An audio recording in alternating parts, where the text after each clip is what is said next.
You need to be online consistently and shouting your skills and expertise from the rooftops. So don't let those other people, don't let the trolls make your decisions for you. Hey everyone, it's me again, Jay Christ, and welcome to another episode of the Design Live Show. In episode 108 of TDLS, I had the chance to sit down with Kerry Barrett. Kerry is the preeminent on-camera media, video trainer, and creator for Fortune 500 companies all the way to small business owners and entrepreneurs. She teaches virtual and video presence and on-camera readiness for a broad spectrum of situations ranging from formal talks, video content, and social media and media interviews to everyday sales pitches over Zoom.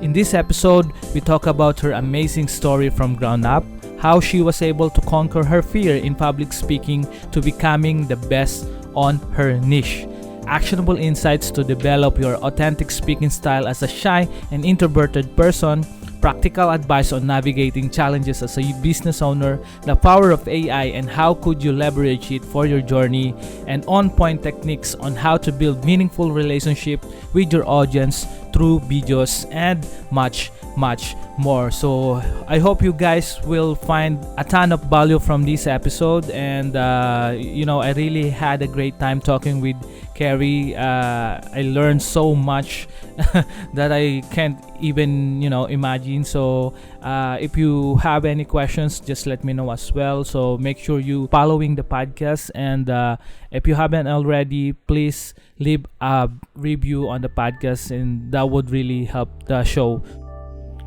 So with that being said, let's go dive into this episode with Kerry. You're listening to the Design Life Show, a podcast that's helping everyone grow to live a meaningful and creative life. It's me, Jay Christ, a designer from the Philippines, best known for being an advocate of essentialism and optimism. I'm sitting down with awesome people to talk about their journey, their process, and the lessons they've learned along the way.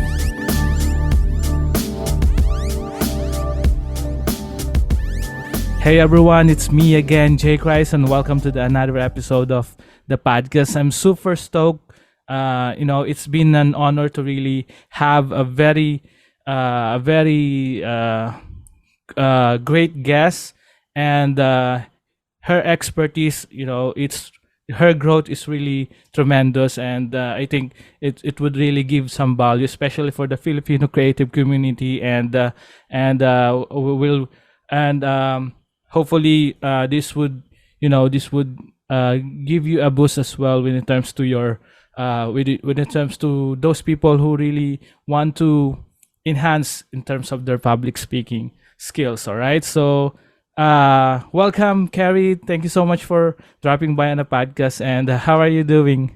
Well, thank you so much for having me. I'm happy to be here, and I'm doing really well. Although I hear that you guys over there in the Philippines are in the middle of a storm, aren't you? It's like bad weather there right now, yes? It's a little bit bad, but sun is almost coming out now, so so we're having a good internet connection now. Good. Well, I'm glad you're doing well also. Thank you for having me. 100%. It's my pleasure to have you on the podcast, Kerry. So just a little quick context for those who haven't heard Kerry Barrett. I know most people know you as an Emmy Award-winning anchor, and you've been doing a lot of great stuff and awesome works out there. And just to give some context, a little background on your personal life and how you get started. Yeah, so I was, you're right. I was in the news industry. I was a broadcast news anchor at one of the larger news networks here in the United States, NBC. And I was in that industry for about 20 years. I finished working it was in New York City. And after I left the news business in the end of 2019, I started my own business teaching people how to speak on camera, deliver to a camera for social media, for, let's say podcasts, but with video or master classes or live streams or any sort of really sales, marketing, and visibility content that people are delivering through a camera. And so, small business owners certainly who are handling a lot of their own marketing content, and executives as well who are working in, hybrid events and on-camera events and virtual presentations and don't feel comfortable talking to a camera. Gotcha. And I've been reading, I've been following you for quite some time now, and you've mentioned that you had a fear of speaking in public before. Can you share a little bit about that? How you overcome it, especially for shy and introvert. Most of my audience are shy, introverted, creative individuals. They're very talented, but unfortunately, public speaking really scares the hell out of us. So can you share how you overcome it and what's your best advice on that? Well, so I'm with you on that. I absolutely am shy. I am an introvert. I do not like being in large groups of people.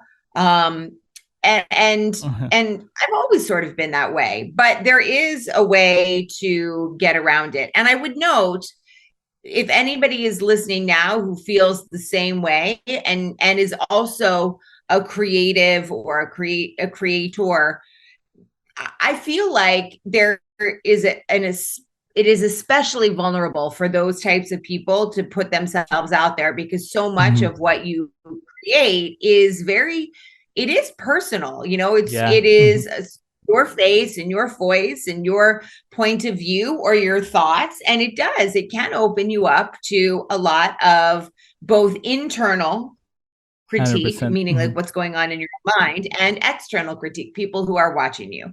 And so, I wish there was a magic sort of thing where I could just say, if you do this, you're going to be absolutely fine and you're going to just kill it every time that you get in front of a camera or on a stage. That's really not the case. So for me, what it came down to was when I first started in the news industry.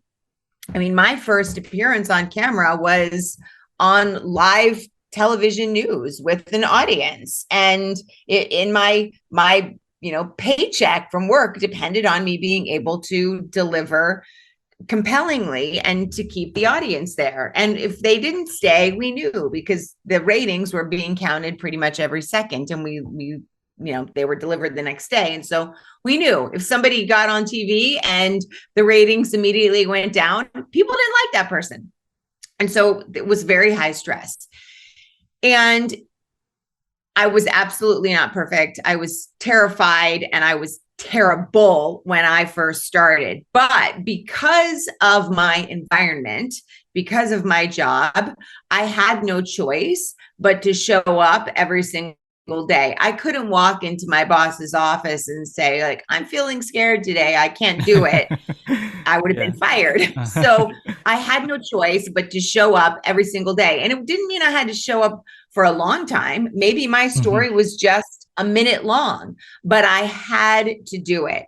And we also had coaches and we had consultants and we had mentors. And so it was a combination of learning the skills from them and then practicing, basically executing on those skills every single day for my job.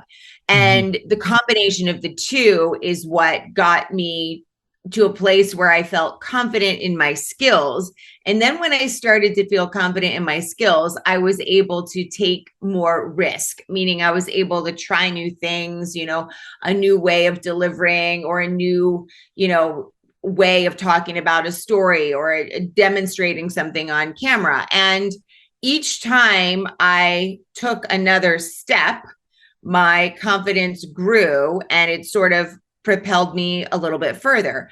And where I would say the real change came, and this is why I always say, if you want to get really good on camera as quickly as you possibly can, live video, whether it's a live stream or a live webinar or a masterclass or a live podcast or something like that, it's the best way to get very good, or as good as you can, as quickly as you can, because you have to handle whatever comes at you in the moment. Meaning, if you mess up or you stutter or you misspeak or misstate something, or that technology goes to heck and you have to figure out how to navigate your way through it.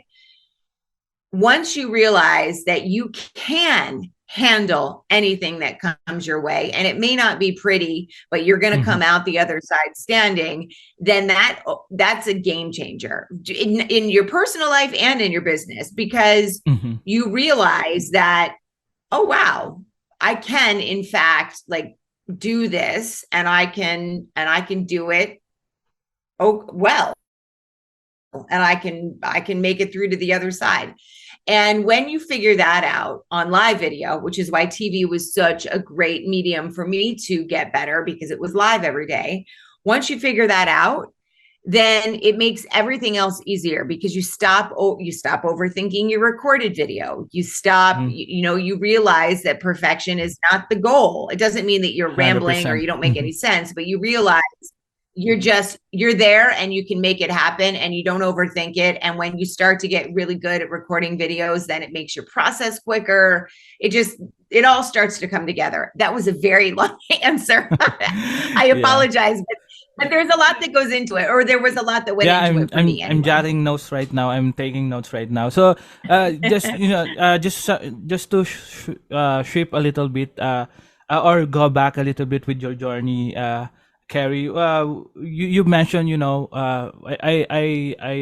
I know when you're in television, so there's a high stress, there's fancy lighting. Now there's different technologies now, there's different innovations right now, and you're also doing some short form content. I just want to understand how's the transition, how you transition from this, from TV to doing contents online and digitally, and do you find it more challenging, or how do you handle it? That's such a good question. And again, I'll try and keep the answer shorter than my last one. But when I have all day the news industry, no worries. All right. I really didn't know what I was going to be doing. I thought that I had no intention of starting my business or a business. Excuse me. I thought I was going to go into public relations, into PR, because a lot of news people, once they leave the industry, if they leave the industry, they go into PR because they understand it. And when I was networking and I was talking to people about, do I want to work for an agency, or do I want to work in-house, or what sort of companies do I want to work with? And I had somebody say to me, you have all these skills that you grew over the course of your 20-year career in TV. You should start your own thing, because people need what you do. And so that was pretty much the extent of my thought process into going into business. I had no idea what I was getting into at all. I didn't even know the language. I mean, and when I say that, for example, what offer I was going to offer, I didn't know what an offer was. I didn't know what my deliverables and how I was going to scale. Like, I didn't even know what the word scale meant. I had to look it up when somebody asked me how I was going to scale. And so that part was a huge challenge. It's still a challenge. I'm still learning the language and how to, make a business work and all the behind the scenes stuff. But in terms of creating content, that part I had down. That part I could turn on a camera, whether it was on my computer or on my phone, and I could record something. Even if I didn't have a strategy in the beginning, which I did not, I could record a quick promo for an event that I was hosting, because I had built up a brand for myself by being on camera in the news industry. I was able to leverage that to create content, to build up a brand for myself in my own business. And so people would invite me to speak at events or be on their podcasts. And that part was, the creation part was easy. What I had to figure out was the strategy that goes around it, because the strategy for content on, let's say, social media, for example, is quite different than the strategy for content on a news program. 100%. And then, of course, you have, 7 different social media platforms. You got to figure out each one of them has their own strategy. So it was really figuring out the strategy, and I'm still making changes to it, but the actual creation, I miss live TV. I miss that element of information unfolding real time as it's happening that people are invested in, and that's why they're tuned in, and having obviously the power of a big brand like NBC behind you to bring eyeballs to the product. That all of that stuff was great, but I really enjoy also being the the person who sort of creates my own destiny, or figures out how to make those things work for me. So owning the business has been quite stressful, but also really enjoyable. I like what I'm doing so much more than what I was doing before. Yeah, 100%. So I think it's really an ever-changing landscape we have right now. Especially there's also AI now. So speaking of strategies, Kerry, how do you handle this, new technologies like AI when it comes to making content? Do you have any processes or any insights about that for those people who, especially for creatives, entrepreneurs, or business owners out there? Yeah. Well, my gosh, that is something that's developing every single Yeah. day. And it is constantly changing, and there are new platforms, now creating images and creating voice and creating, it's much more than just copy. However, excuse me. I also think that while AI has the opportunity, or has the ability to save all of us a lot of time and Mhm. energy in terms of like giving ideas or whatever, it also, as it accumulates more information from such a diverse, group of, ChatGPT, for example, right? It's pulling Yeah. information from people from all over the world. And it will eventually get, I think, too generic to make a real connection, meaning everybody's copy is going to start to sound very similar. Mhm.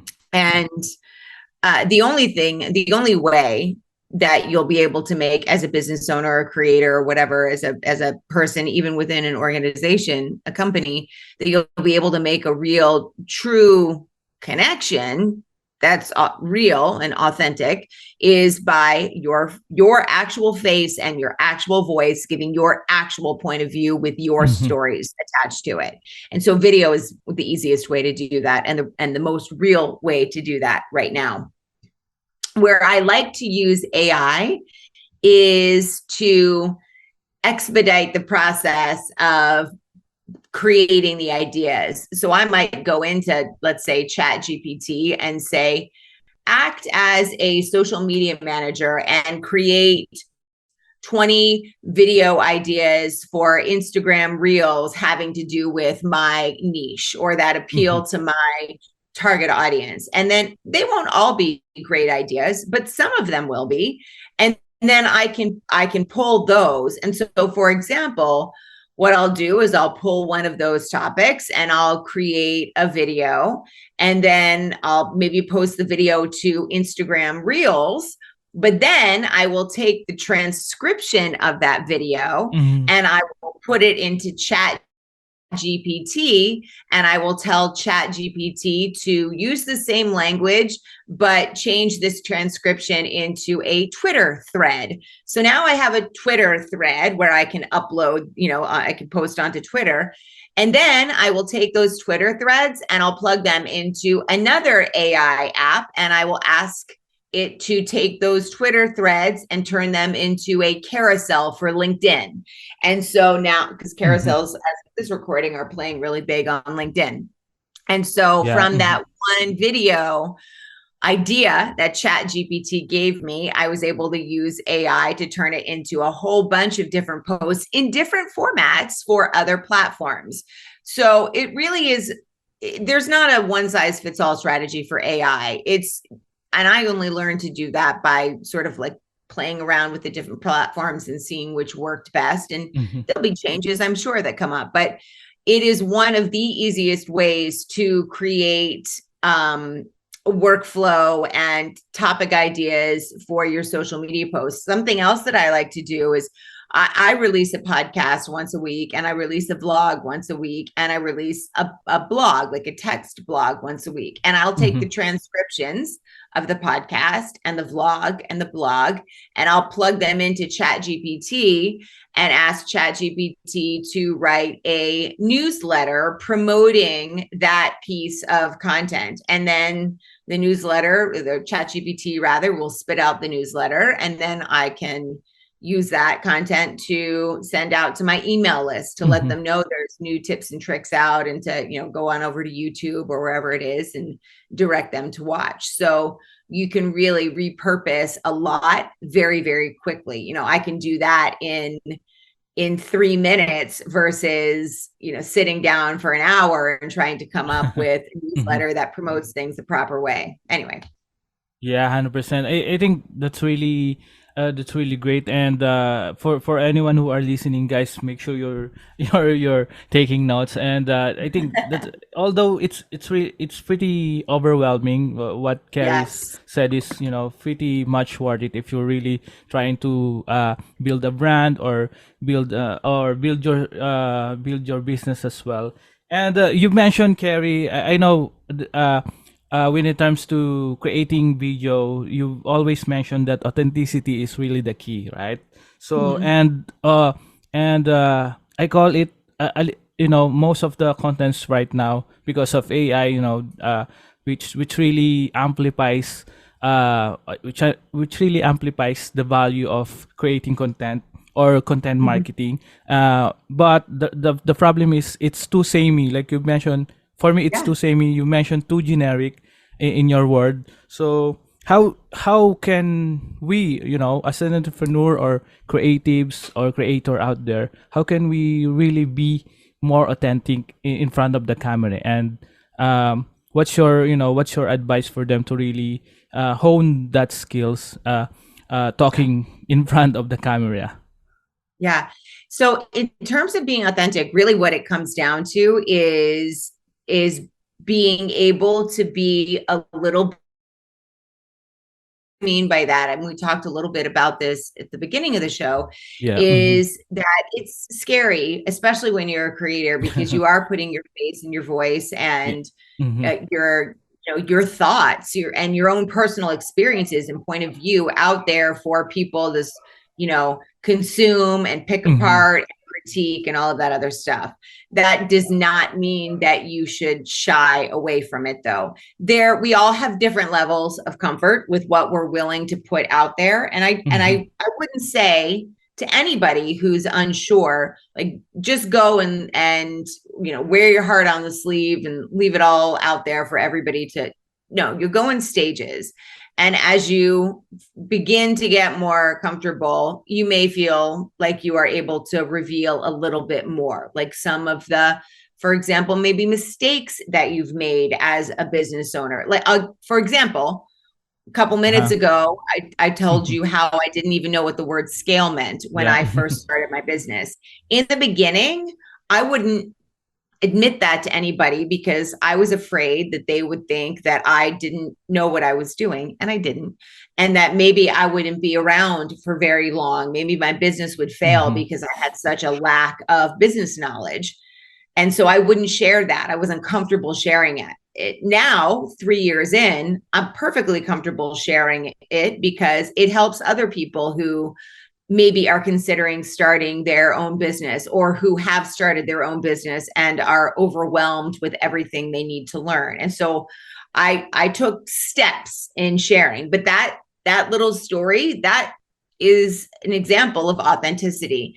Authenticity is really also about just sounding spontaneous. And what I mean by that is, when somebody gets up in front of a camera and you you can see they're not looking at the camera, they're looking Yeah. at a script that's off to Mhm. the side, and they sound like they're Mhm. reading a script and it's rehearsed.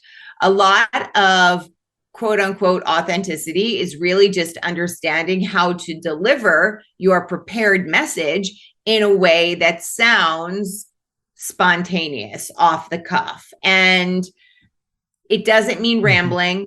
It doesn't mean adding a lot of ums and you knows and uhs and those sorts of things. It means Mhm. speaking in a way that you would speak to a friend if they were Mhm. standing in front of you.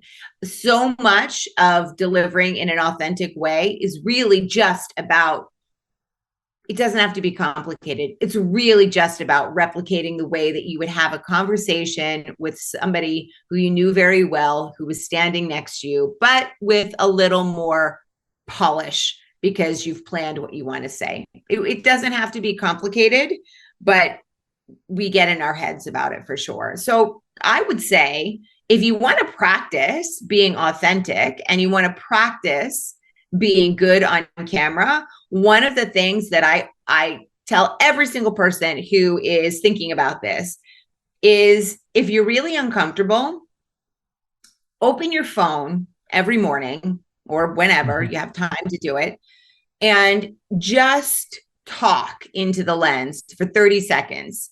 I don't want you to plan what you're going to talk about. I don't want you to think too much about it. And nobody's going to see this except for you.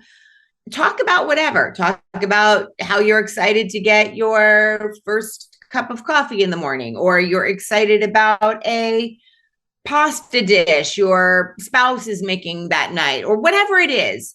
Think about something. It shouldn't be work related, and talk about it for 30 seconds and really go over the top in terms of your energy, like really gush about it. I'm so excited to get this cup of coffee. Oh my gosh.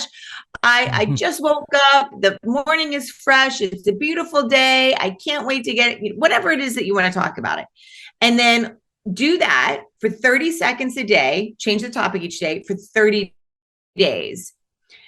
And go back and look at the difference between day 1 and day 30, and you will see improvement, I promise. And really, all you're doing there is you're practicing talking about something that Yeah. is of Mhm. personal interest to you, and you're talking about it in a way that's exciting. And pick one thing after you look at your video on day 30, you see where you've improved and where you still need help.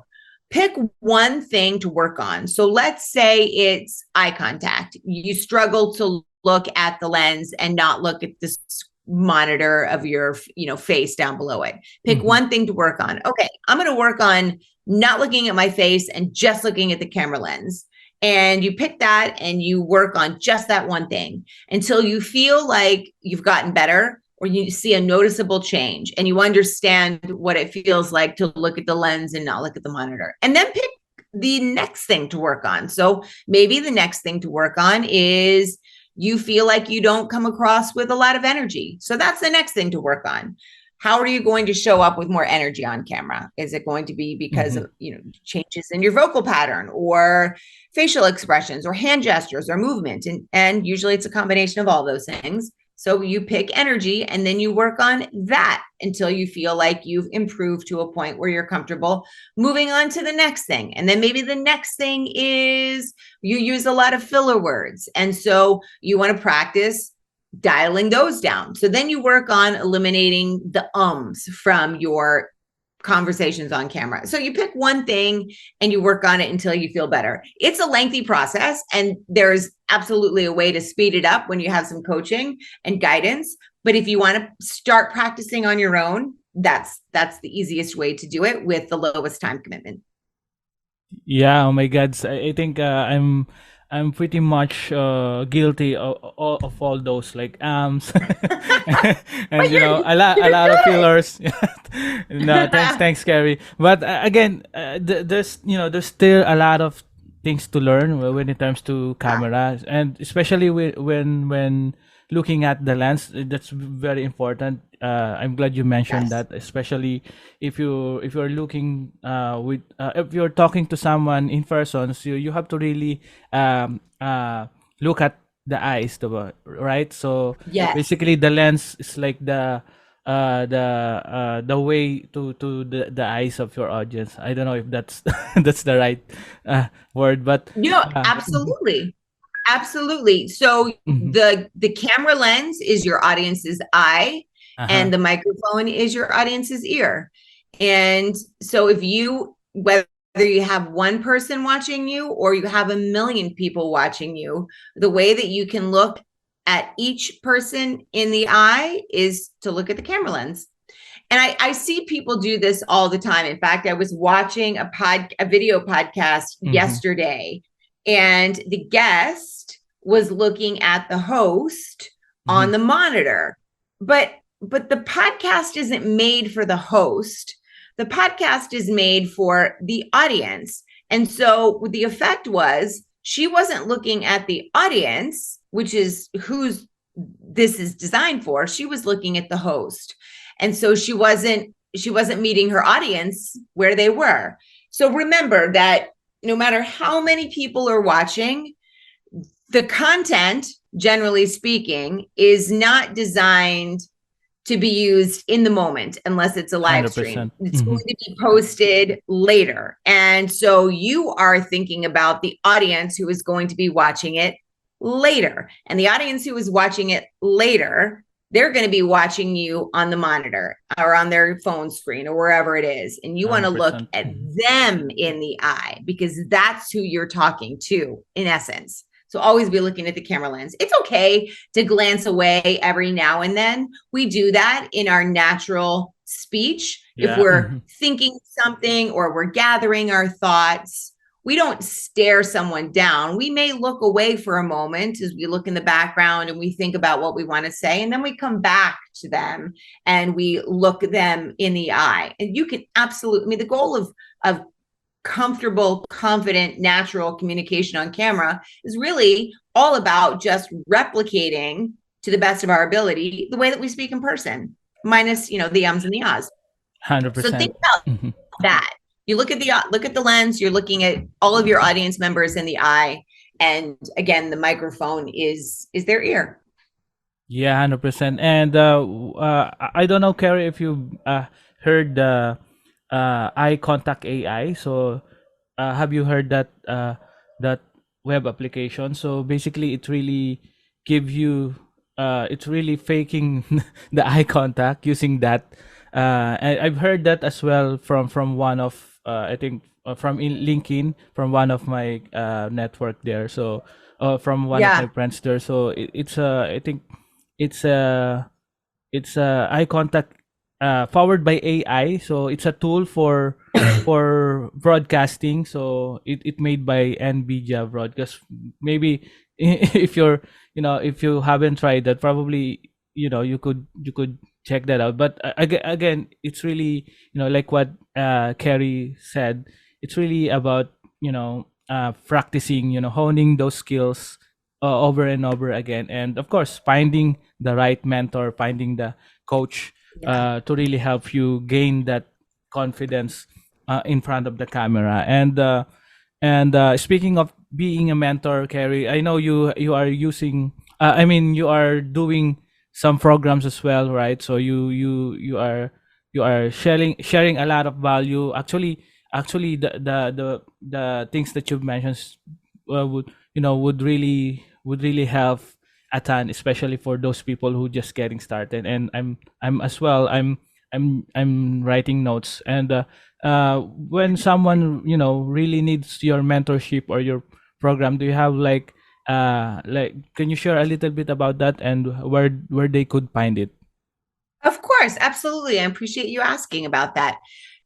There are a couple of different levels of services that I have for creators and small business owners and entrepreneurs and even employees. I have a digital program, which is a Mm-hmm. go at your own pace, a digital program. You have lifetime access. You can access it online. There is a branded app, so you can use, you can access the course wherever you are. It is 23 modules, everything from setting up your camera shot, figuring out your audience and your content, clear through to delivering on camera, different ways to use video, and distribution. Really, the spotlight module though is what I call MVP or VIQ, which is mindset, vocal variety, physical performance, MVP, and then VIQ is your video IQ. So it's really about delivering to the camera. I do have that program just as a pullout on its own. And it has worksheets and slides and action items and quizzes and all sorts of stuff to make sure that you are able to practice effectively and efficiently, and also that you've digested the information without and AI. Then yeah, there you go. and then from that program, don't be lazy, there guys. are Yes. what's that? Go ahead, Kerry. I'm just No, saying that okay. Anyone who are listening this, don't be lazy, right? There you go. Exactly. You have to do the work. You have to do the work. There's no way getting around it. Yeah. You can't, just like learning to ride a bike or anything else, fly a plane, whatever. You can read books about it, but you actually have to do it and to be able to figure out how to put the knowledge that you learned in the book or in the program or in the course to 100%. use. So you must practice in order to get the full benefit. And then from that digital program, there are other levels of support. I have group coaching, I have one-on-one coaching, there's a membership program, there's a private Facebook group, and you can find information about the program either on my website, which is kerrybarrett.com, or on any of my social media platforms. I'm particularly active on Instagram, YouTube, and LinkedIn. And it's always I am Kerry Barrett. So it's I am Kerry Barrett on YouTube. My Instagram handle is I am Kerry Barrett. And then on LinkedIn, it's Kerry Barrett. And you can find lots of video with techniques, tips, tutorials, inspiration, tactics, etc. And the information about my programs is also on all of those platforms as well. There you go, guys. So for those who are listening, so I will probably for sure I will add the links on our show notes. You know, all of the program of Kerry and the links or how you could reach out to Kerry as well. And yeah, before we end this podcast session, so I'm really glad to really have you on the show, Kerry. And actually, I have a ton of questions, but I want to ask this one. So with your, you know, you had tremendous growth throughout your career, and you're really doing great when it comes to your building your brand, building your business. Is there any biggest struggles that you are having right now as a business owner, and what are you doing to overcome it? Yeah, I have struggles all the time. The hard part is going to be narrowing it down to just one. I think one of the biggest challenges that I am having right now is I'm looking to find a way to so many people, when they start a business, they spend so much time working in it, meaning they're actually serving clients and that sort of stuff, and they don't have enough time to work on it, meaning that I spend a lot of time working in the business and not as much time as I would like working on it. I do put out a lot of content, but I haven't put together a big strategy or really any strategy about how to grow beyond that, and other perhaps even services or offers that I could provide. So my biggest struggle right now is figuring out how to grow without having to spend, 80 plus hours sitting at the computer and working with clients and away from my family. So it's figuring out how to scale without turning my life into something that is only work and nothing else.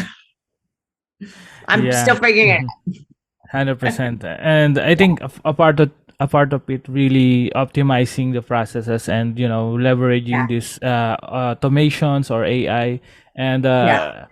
these technologies, crazy technologies we are having right now. And I'm glad you mentioned that scaling is really one of the biggest struggle, especially not just for people who just getting started or already on the strategy side, but also as well those people who really find an offering that's really they think that really would help the community, but unfortunately it doesn't work that well. Right? It doesn't work that Yeah. way. So um and a lot of it as an entrepreneur, so figuring out would really one of the things that you need to to do, right? So Yes. Yep. yeah, Absolutely. Kerry. So you mentioned, Kerry, focusing on what matters, especially our family. I'm also, I have a two daughter, so I want to really spend more time with them, having not having having some time with them, making memories with them, not just working a ton of hours in the computer. How do how do you see uh, that happen? How would you like to make it happen? Do you have any insights right now, or what are the things that you are doing right now to really make that happen, and hopefully to really focus on the things that really matters more for you? Yeah. I mean, I have three children. My youngest one is 6, Uh-huh. and so that is a constant struggle. My husband is a pilot for an airline. He travels a lot, so it's often just me home with them, which is great, but also it makes it extra. There's a little extra challenge in Mm-hmm. terms of growth and being with them. Yeah. And so what I would really like to do, my goal this year is to really scale my digital program so that I can provide value and impact for my clients, but without requiring a lot of individualized training the way I would for, let's say, a corporation who had a Mm-hmm. much higher touch. My training is still very personalized, especially if you are part of the coaching programs.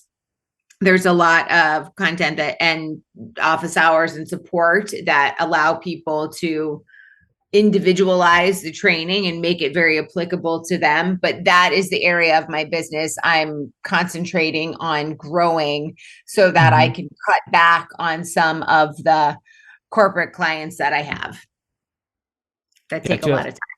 Yeah. Yeah, got you. I can imagine. And do you have like any pivotal moments as of the moment, especially with the terms to these economic situations or settings right now?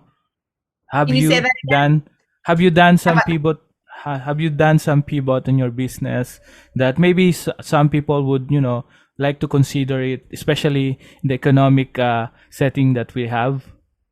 Yeah, I really haven't had to do a lot of Mm-hmm. pivoting. And I mean, I certainly did, like when COVID hit, I Uh-huh. changed a lot of my strategy.